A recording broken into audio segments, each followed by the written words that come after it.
The death of a woman in Milton Keynes, days after she was burgled, is being treated as murder by police. The woman in her 60s answered the door to 6 burglars who burst into her home.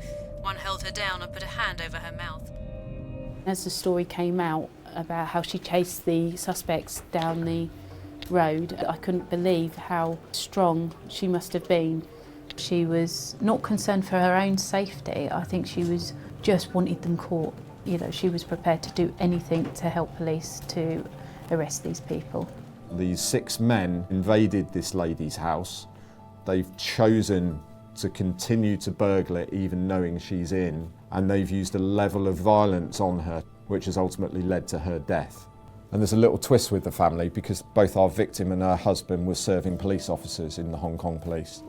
It wasn't until she started giving her witness statement the next day that we became aware how serious the robbery was.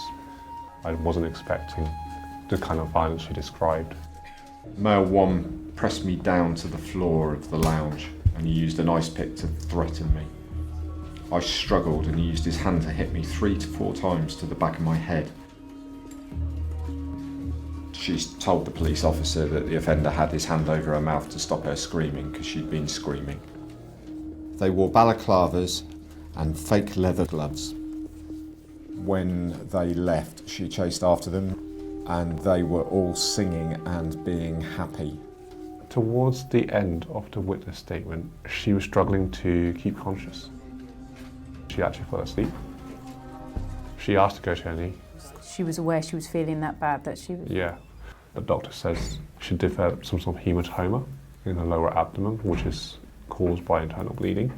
Things were steadily declining at this point. Yeah. That's when it transpired that she had had a silent heart attack. Surgeon deemed it to be too risky for surgery to take place.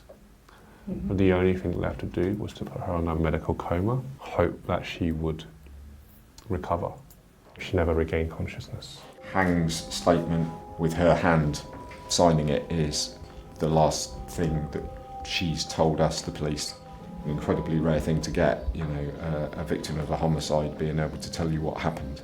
Yesterday I went to Thomas Cook in central Milton Keynes.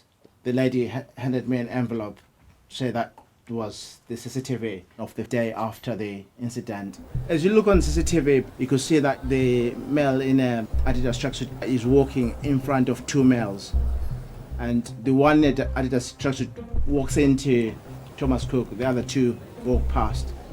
He comes to the counter and he hands in a stack of notes, Canadian dollars and Hong Kong dollars. That is the day after our offence in such a close geographical location with an amount of money being sold that's very similar to our offence. I declared those 3 individuals as suspects for the murder. Okay, so we've had some good updates in relation to Adidas Man. We've had officers from another force identifying him. So here's the van coming in. I reckon that's a 3-seater. It's only a small one. So he's going to park in there. And I'm thinking maybe they won't park there because it's disabled, but you never know. And then he comes from that side, whereas I think them two come from that side. Because I think blonde hair man's driving. They got out of the van. I'm sure they did.